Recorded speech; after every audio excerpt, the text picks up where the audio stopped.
우리가 지난주 수요일문답 20문을 함께 생각하면서 그런 것들을 배웠습니다. 하나님께서 모든 사람, 이 땅의 모든 사람들을 죄와 비참한 상태에서 그대로 두셨는가, 이 상태를 보았어요. 그러니까 제가 질문을 좀 설명하면, 우리 지난번에 배웠던 겁니다.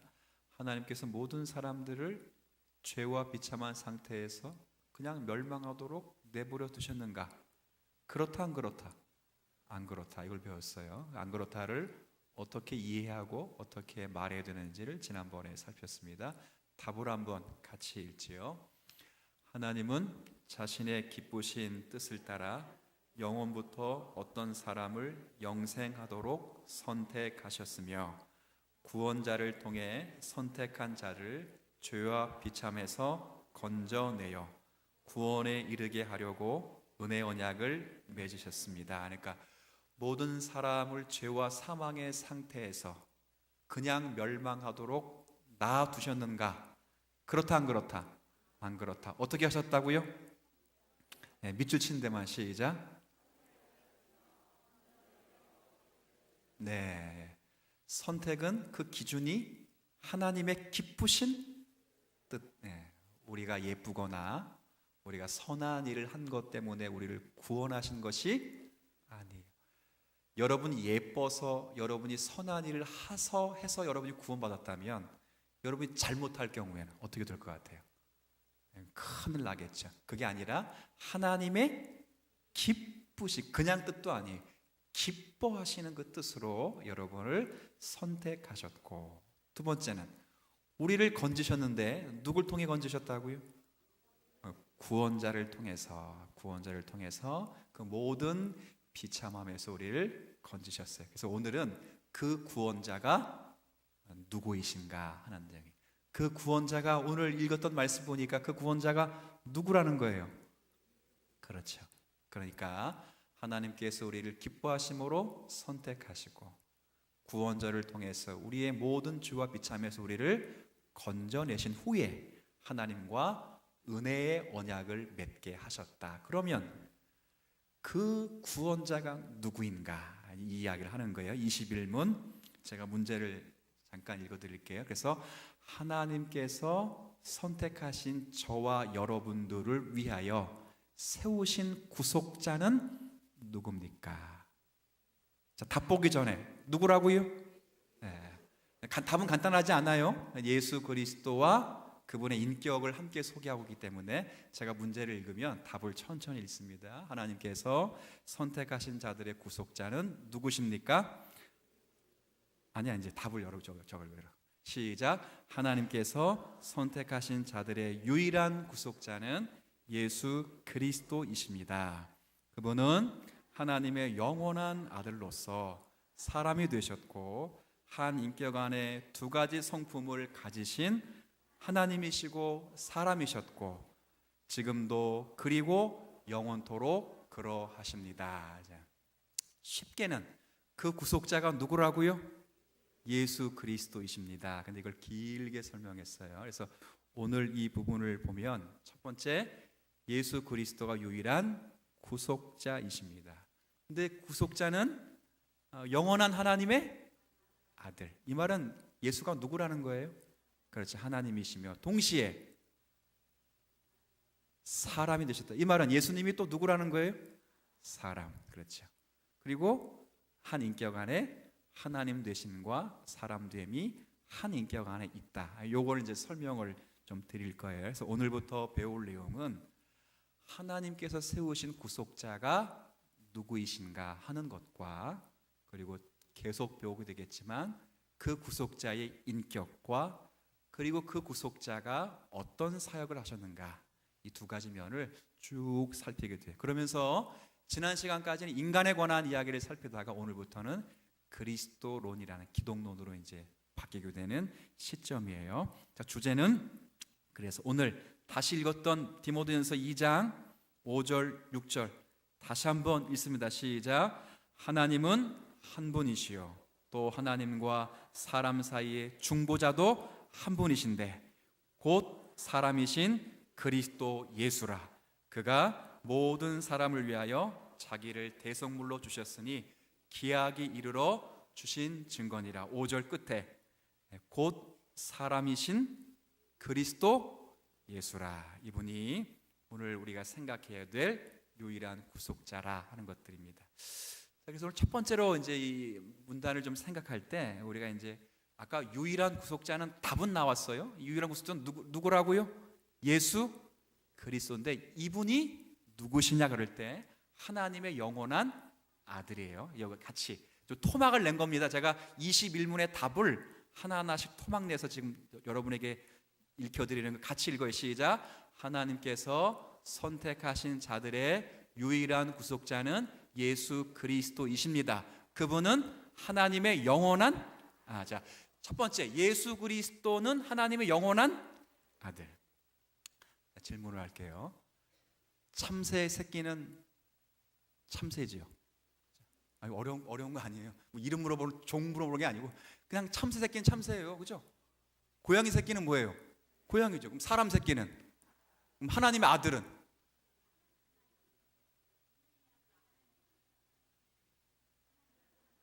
그렇죠. 논리가 맞아요, 틀려요? 그렇죠. 참새 새끼는 참새예요. 뭐 아무리 뒤집어둬도 천사가 되는 건 없어요. 사람의 새끼는 또 뭐예요? 사람. 하나님의 아들은? 그렇죠. 하나님이시죠. 맞아요, 틀려요? 맞죠. 그런데 뭐 제가 틀릴만 하는 거 아니에요. 자꾸 의심하지 마세요. 하나님의 아들은 하나님이에요. 이건 논리가 증명하고 있어요. 그냥 뭐 우리가 뭐 신학적으로 따질 필요도 없이 지금 제 말의 논리가 그렇다는 거예요. 맞아요. 하나님의 아들은 하나님이시고, 근데 아들은 아들인데 어떤 아들이에요?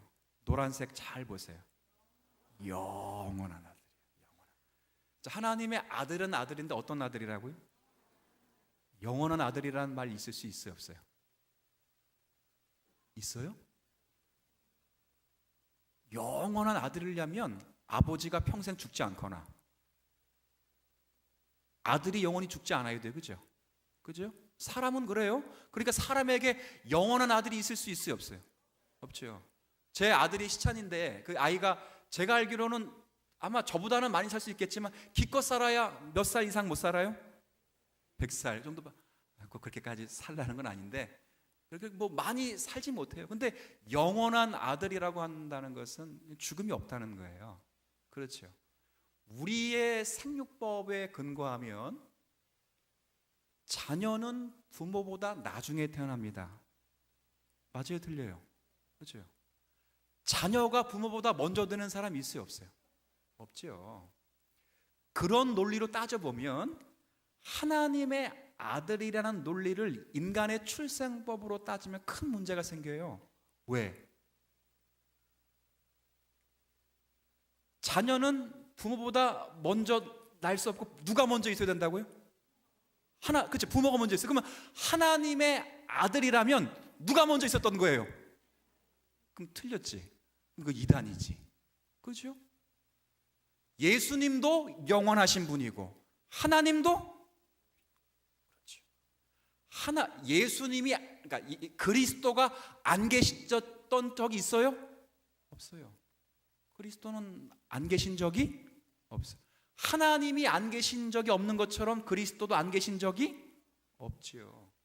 그래서 여기서 영원이라고 하는 말은 제가 지금 무슨 의미인가를 설명드리기 위해서 계속 여러분에게 좀 이해를 돕게 설명하시고, 영원이라는 말은 시간과 공간의 제약을 받지 않는다. 하나님은 시간과 공간의 제약을 받지 않으신 하나님의 아들. 그러니까 우리가 아들 그러면 아버지가 있어야 아들이 있는 것이고, 그죠? 그런 거잖아요. 시간이 누가 먼저 태어나야? 아버지가 먼저 태어나야 아들이 생기는 거예요. 그렇지 않아요? 제가 없는데 시찬이가 있는 건 뭐예요, 그건? 그건 있을 수가 없어요. 그죠? 있을 수가 없어요. 논리적으로 맞지도 않아요. 그래서 하나님의 아들이라는 말 속에는 그러니까 예수님이 하나님보다 모자라거나 그러니까 그리스도가 안 계신 적이 있었다라는 의미로를 방지하기 위해서 하나님의 어떤 아들이라고요? 영원한 아들. 시간과 공간의 제약을 만지 않고. 그래서 이 영원한 아들이라는 것은 시간적, 공간적 표현을 방지하는 것뿐만 아니라 관계적인 차원이라고 강조하는 거예요. 좀 어렵지만 그냥 들어만 보세요. 옛날 그래서 우리 신앙의 선배들은 이런 표현을 썼어요. 성부가 성자를 영원 전에 영원히 낳으시고, 영원 전에 영원이라는 표현만 들으시면 돼요. 성자는, 그러니까 성자는, 성자 하나님은 성부로부터 영원 전에 영원히 나셨다. 이런 영원 전에 영원. 그러니까 시간을 상정하거나 공간을 상정할 수 없는 그런 문제. 그래서 예수님은 아까 중요한 건 하나님의 영원한 아들. 자, 그러면 아까 처음의 논리로 사람의 새끼는 사람이고 참새의 새끼는 참새라면 하나님의 아들은 하나님이죠. 첫 번째, 예수님은 하나님이시다 하는 것을 처음에 알려요. 유일한 중보자 되신 예수는 첫 번째 누구라고요? 하나님이시다. 이걸 가르치죠. 두 번째. 그러면 두 번째로 생각할 것은 하나님의 영원한 아들이 사람이 되셨다는 것이에요. 사람. 자, 처음부터 다시 읽습니다. 시작. 하나님께서 선택하신 자들의 유일한 구속자는 예수 그리스도이십니다. 그분은 하나님의 영원한 아들로서, 자, 아까 유일한 중보자는 누구밖에 없어요? 예수 그리스도밖에 없는데 이분은 일단 누구시라고요? 하나님이시에요. 근데 하나님이신데 뭐가 됐다고요? 예, 사람이 되셨다 이거예요. 이게 얼마나 큰 사건과 의미를 갖고 있는지를 생각해 보셔야 됩니다. 왜 그러냐면 우리가 소요리 문답을 앞에서 나눌 때 하나님의 속성 가운데 하나님은 무한하시고, 하나님은 크기를 측량할 수 없는 무한하시고, 하나님은 영원하시며 시간을 잴 수 없는 분이시며, 하나님은 변하지 않는 불변하신 하나님이에요. 그죠? 하나님은 그러세요. 무한하시고 영원하시고 불변하세요. 그래서 여러분들 가끔 옛날 장로님들이 기도할 때 뭐라 그래요? 높고 높은 보좌에서 막 그러잖아요. 하늘들의 하늘 위에서 하나님은 그만큼 크신 분이에요. 영원하신 분이에요. 그런데 그 하나님이 아까 하나님이 영원한 하나님의 아들, 하나님, 예수님의 하나님이세요. 근데 그분이 시간과 공간의 제약을 받으며 이 세상에 오셨다는 것은 얼마나 큰 비참함을 겪었는가를 우리에게 가늠해 줄 수 있는 거예요. 우리야. 원래부터 태어나면서부터 뭘로 태어납니까? 사람으로 태어나기 때문에 그냥 사람 되는 것이 뭔 차이가 있겠는가? 예수님이 하나님이 사람 되는 게 뭔 그 특별한 일일까 생각을 하시겠지만, 근데 예수님은 원래 어떤 분이셨냐면 하나님이셨다는 거예요. 하늘과 땅이 정말 먼 것처럼 성자 하나님은 이 세상을 만드신 분이고 이 세상의 질서와 이 세상의 시간과 이 세상의 공간 속에 전혀 저촉을 받지 않으시는 분인데 그분이 뭐가 됐다는 거예요? 시간 안에 있고, 그렇죠? 그분이 사람이 되셔가지고 눈물을 흘려야 되고 배가 고파야 되는 이 경험을 하셨다는 것은 굉장히 큰 사건이에요.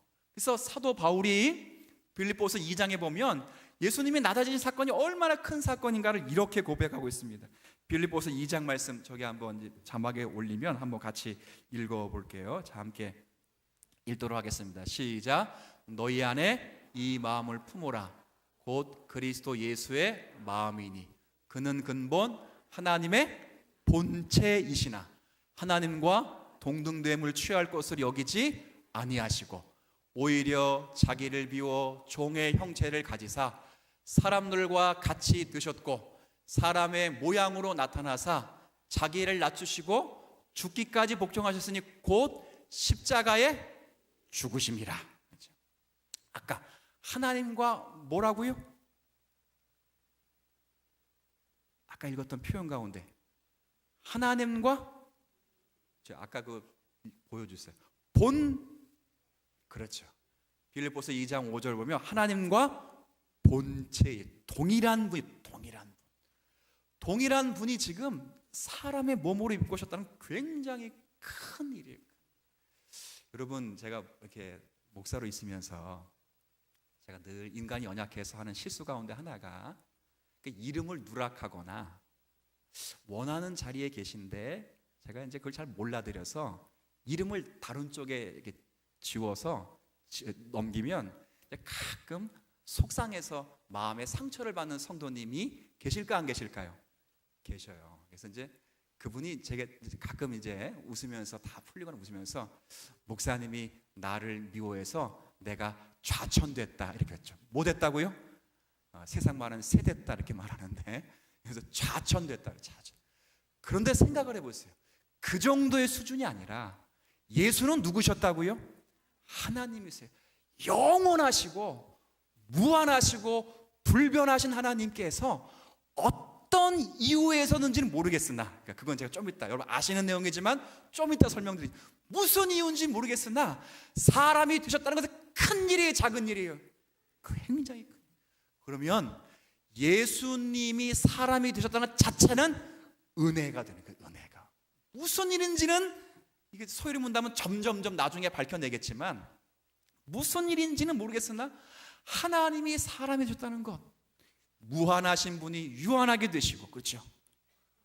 불변하신 분이 변하는 세상에 오셔서 공간의 제약을 받고 시간의 제약을 받는 건 굉장히 큰 일이에요. 굉장히. 자 그러면 여하튼 유일하신 중보자 예수 그리스도 첫 번째, 그분은 누구시라? 하나님이시다. 두 번째, 그렇죠? 하나님이시면 동시에 사람이시다. 이거 두 가지를 생각하셔야 돼요. 자 그러면 세 번째는 그 두 가지 본성이 어떻게 한 분에게 있는가? 그러니까 아까 여러분들은 사람이에요? 사람이 하나님이에요? 그럼 여러분 사람이 하나님이에요? 이 중에서 사람이면서 하나님인 사람 있어요? 이 옆에 가면 하나님의 교회 장길자 같은 분들은 안 사는, 본인이 하나님이 사람이면서 뭐라고 불러요? 근데 우리는 다 사람이에요. 다 사람이라고요. 어느 누구도 하나님이 아니에요. 그래서 우리는 한 인격 안에 사람됨만 있어요. 근데 예수님은 아까 방금 전에 설명드렸듯이 그분은 하나님이시면서 사람인데 어떻게 그렇게 있을 수 있는가? 어떻게? 자, 그거 답이에요. 처음부터 쭉 읽겠습니다. 시작. 하나님께서 선택하신 자들의 유일한 구속자는 예수 그리스도이십니다. 그분은 하나님의 영원한 아들로서 사람이 되셨고, 그 다음 한 인격 안에 두 가지 성품을 가지신 하나님이시고 사람이시다. 자, 정리하면 예수님은 유일한 중보자, 우리의 유일한 중보자이신데 그 유일한 중보자신 예수님은 먼저는 하나님이시고 동시에 사람이신데, 이게 어떻게 하나님과 사람이 한 몸에 있는가? 그럴 때 자, 노란 글씨만 함께 있습니다. 시작. 한 인격 안에 두 가지 성품을 가지신 하나님이시면서, 그렇죠? 여러분 가운데 인격이 두 개 있는 사람이 있어요? 없어요. 우리가 다중인격이라고는 말할 수 있어요. 근데 다중인격도 인격은 몇 개라는 거예요? 그렇죠. 가끔 그 샴 쌍둥이인가요? 몸은 하나지만 몸체 위가 두 개. 인격은 그건 두 개예요. 하체를 똑같이 쓰더라도. 그렇겠죠? 그런데 한 사람에게는 인격이 몇 개밖에 없어요. 하나. 아, 목사님 저 사람이 인격이 막 모자라요. 뭐 다중인격이건 인격이 하나인데 그 인격이 다중적으로 막 바뀌어서 그럴지 한 사람에게 무조건 인격이 몇 개밖에 없어요. 두 개 있으면 이건 이상한 거예요. 있을 수가 없어요. 그런데 예수님에게는 특별하게 그 인격 안에 하나님이라는 인격과, 그죠? 사람이라고 하는 그 본성이 한 인격 안에 함께 있다는 거예요. 이게 이해가 안 돼요. 여러분 이거 어떻게 이해하시면 한번 따라해 볼게요. 이것은 참으로 신비다. 뭐라고요? 이해가 되진 않아요. 사실 잘 이해가 되지 않아요. 여러분 보세요. 태아가 발생하고 태아가 태중에서 성장하는 게 이해가 잘 됩니까? 안 되죠. 우리야 주변에서 임신하는 소식, 출산한 소식을 잘 접해서 그런 것들이 별반 문제가 안 될 것처럼 생각하지만, 근데 잘 보면 그것도 굉장히 신비로운 거예요. 왜 신비로우면, 제가 제일 신비로운 것은 부모와 태아가 혈액형이 다를 수도 있어요. 그렇죠? 다를 수 있는데 한 몸에 섞여 있으면서도, 같이 있으면서도 둘 다 죽지 않는 거 보면 참 신기해요. 여러분, 다른 피가 들어가면 사람이 어떻게 돼요? 죽어요. 제 피가 만약에 제 피가 O형이거든요. O형은 다 집어넣어도 되나요? 다 받을 수 있어요? 아니죠? 그렇죠? 안 돼요. 줄 수만 있는 거잖아요. 그죠? 네. 큰일 날 뻔했습니다. 근데 제가 다른 피를 받았단 말이에요. 그럼 제가 어떻게 되겠어요? 안 되죠. 근데 태아를 잘 보세요. 태아는 O형인데, 그죠? 뭐 엄마는 B형인 경우가 있어요. 신비로운 거예요, 신비로운 거. 그리고 분명히 각각 인격이에요. 태아 인격에 따로 있고 엄마 인격에 따로 있어요. 그러니까 발로 뻥뻥 차지 마음에 안 든다고, 그죠? 그런데도 서로 어머니의 그걸 통해서 아이가 공급받는 거 보면 참 우리는 이해할 수는 없어요. 이해할 수 없지만 그건 신비해요. 마찬가지로 하나님이신 그분과 사람이신 그분이 한 인격 안에 있는 것은 이해가 되진 않지만 그것이 신비로 지금도 우리 가운데 있는 거예요. 그러면 예수님께서 참 하나님이시고 참 사람이시면서 동시에 그분은 한 인격 안에 계신다는데 언제까지 그렇게 계실까요? 언제까지? 예수님이 십자가를 지시고 나시고 나면, 끝나면 이제 사람 되는 것은 버리고 하나님으로만 계시는 건가? 아니면 지금도 예수님은 하나님이시면서 사람이신가? 어떨 것 같아요? 요걸 한번 읽어볼게요. 자, 다음 거 한번. 자, 한번 읽어보세요. 처음부터 이제 마지막 문장까지 처음부터 읽는 거예요. 시작. 하나님께서 선택하신 자들의 유일한 구속자는 예수 그리스도이십니다. 그분은 하나님의 영원한 아들로서 사람이 되셨고 한 인격 안에 두 가지 성품을 가지신 하나님이시고 사람이셨으며 그 다음 지금도 그리고 영원토록 그러하십니다. 그러면 예수님께서 이 땅에 2000년 전에 마리아를 통해 오심으로 인해서 예수님은 그때부터 사람이면서 동시에 하나님이시고 하나님이면서 동시에 사람. 언제까지 그렇다는 거? 언제까지? 지금도 예수님은 하나님이시면서 사람이시고 언제까지? 영원토록 그분은 하나님이시면서 사람이시고. 무슨 말이냐면 예수님이 인성을 버리신 일이 없다는 거예요. 그러니까 예수님께서 이 땅에 사시는 동안에도 하나님이시면서 인간, 이걸 신인이라고 불러요. 신인이 있었고 부활하는 순간에도 예수님은 하나님이시면서 사람이셨어요. 승천할 때는 영원토록 동일하다니까 승천할 때는 똑같이 하나님이시면서 사람이, 재림할 때는 하나님이시면서 사람이세요. 육체를 가지고 머물 때만 그런 것이 아니라 그분은 영원토록 지금도 하나님이시며 사람이세요. 여러분이 사도신경에 고백하는 그 고백의 내용에 보면 이런 고백이 있어요. 하늘 보좌 우편에 앉아 계시다가 어떻게 있는다고요? 앉아 계시. 그러니까 그분은 지금 하늘 보좌에서 지금 뭘 갖고 계신다는 거예요? 몸, 사람됨으로 계신다는 거예요. 물론 그분의 신성은 어디에나 계세요. 안에 계신 곳이 없죠. 그러나 그의 몸은 하늘에 있고 몸을 가진 것처럼 예수님은 완전한 하나님이시면서 사람이시다. 근데 제가 왜 이 말을 드린다면 하나님이 왜 인성을 포기하지 않는가? 예수님이 왜 인성을 아직까지 갖고 계신다는 것은요. 인성을 갖고 계신다는 것은 이 인성은 인성을 포기하지 않는다는 거거든요. 근데 이 인성은 택한 백성들을 상징하는 겁니다. 그러니까 예수님이 하나님으로서 인성을 포기하지 않는다는 말은 바꿔 말하면 하나님께서는 택한 백성들을 포기하지를 않으시겠다는 말이에요. 그렇죠. 그러니까 예수님께 인성이 그대로 지금도 있고 영원히 있다는 것은 인성이 상징하는 바와 같이 택한 저 여러분들 결코 포기하거나 버리시지 않고 영원토록 그들과 함께 하시겠다고 하시는 메시지를 가지고 있어요. 이게 예수님이 인성을 가지신 참된 의미 가운데 하나예요. 그럼 이제 마지막으로 우리가 하나 생각해 볼 것은 요걸 다 읽었어요. 한 번만 정리해 볼게요. 유일한 중보자 되신 중보자는 누가 되신다고요? 예수 그리스도. 근데 예수 그리스도는 첫 번째 하나님이시며 또 사람이시며 어떻게 그분이 같이 계셔요? 한 인격 안에. 그때만 그랬어요? 아니요. 지금도 그러시고 앞으로도 영원해.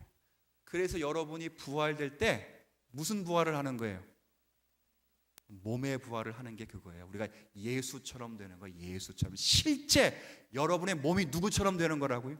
예수님처럼 되는 거예요. 그 죽지 않는 몸을 갖는 거예요. 인성을 갖는 거예요. 그래서 인성을 포기하지 않는다는 것은 택한 백성들을 포기하거나 버리지 않겠다고 하는 하나님의 사인이에요.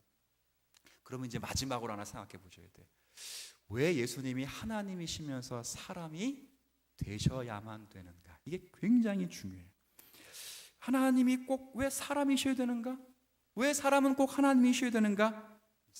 잠깐만 생각해 볼게요. 사람이 되셔야 되는 이유는 다른 게 아니에요. 왜 하나님이 사람이 되셔야 되냐면, 아까 죄와 비참함으로 타락한 대상이 누구였기 때문에? 사람이었기 때문에. 그렇죠. 그들을 구원하려면 예수님은, 하나님은 뭐가 되셔야 되겠어요? 사람이 되어야 되겠죠.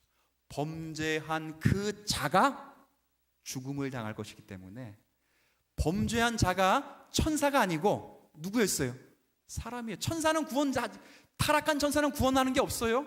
타락한 사람들만 하나님이 구원하실 기뻐하셨기 때문에, 그 타락한 자들이 사람이었기 때문에 사람이 되시는 거예요. 그럼 이런 생각할 수 있어요.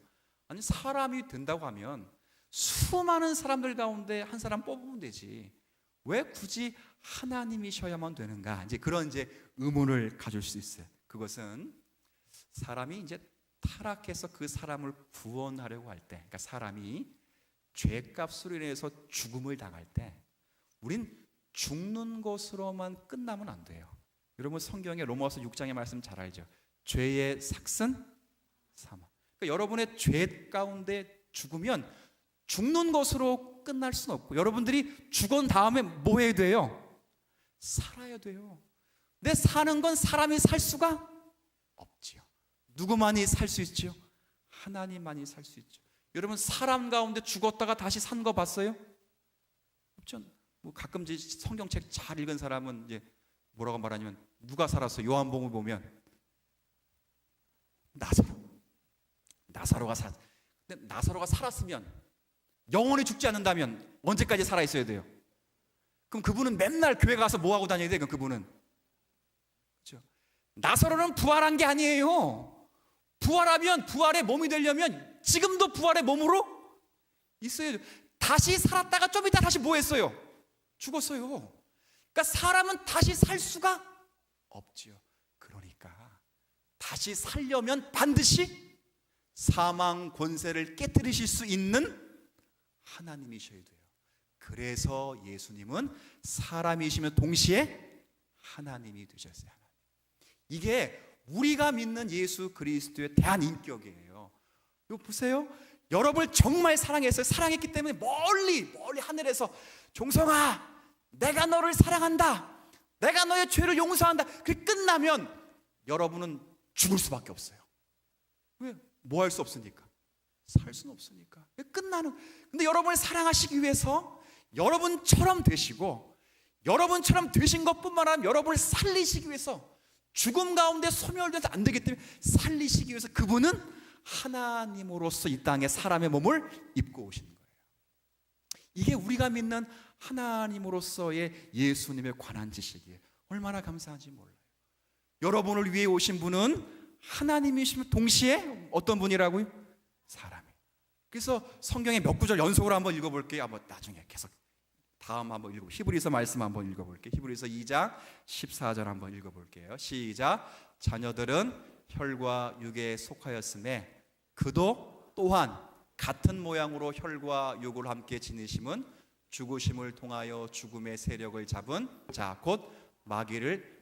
왜 예수님 하나님이 사람이 되시는가? 구원시킬 그 자녀들이 어디에 속해 있기 때문에? 사람, 혈과 육을 가지고 있기 때문에 하나님이 사람이 되셔야 된다. 똑같은 표현이에요. 2장 17절 18절 한번 읽어볼게요. 시작. 그러므로 그가 범사의 형제들과 같이 되심이 마땅하도다. 이는 하나님의 일에 자비하고 신실한 대제사장이 되어 백성의 죄를 속량하게 하려 하심이라. 그가 시험을 받아 고난을 당하셨은즉 시험 받은 자들을 능히 누가요? 예수 그리스도가 사람이 되셨기 때문에 여러분의 마음을 이해할 수 있다는 거예요. 그러니까 사람이 되신 그런 은혜가 있어요.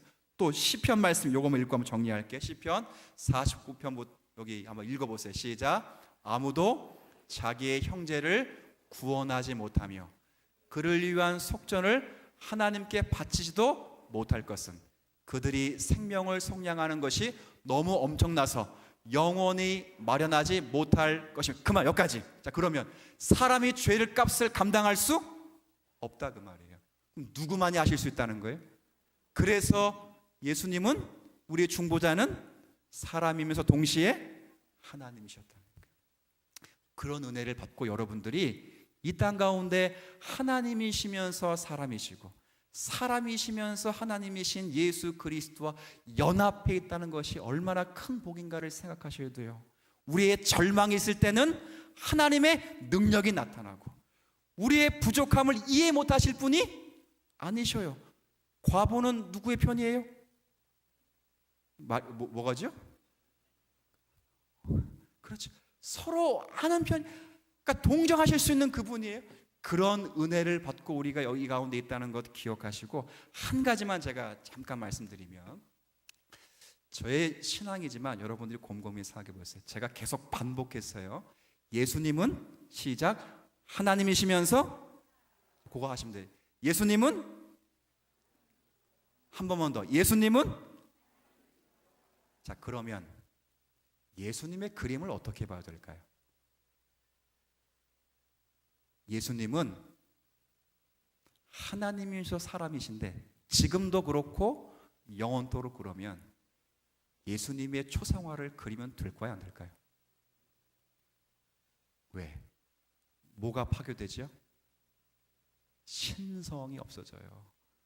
굉장히 중요한 거예요. 그래서 종교개혁 당시에는 그래서 성화라고 불리는 것을 굉장히 조심했어요. 그 부분 때문에. 왜?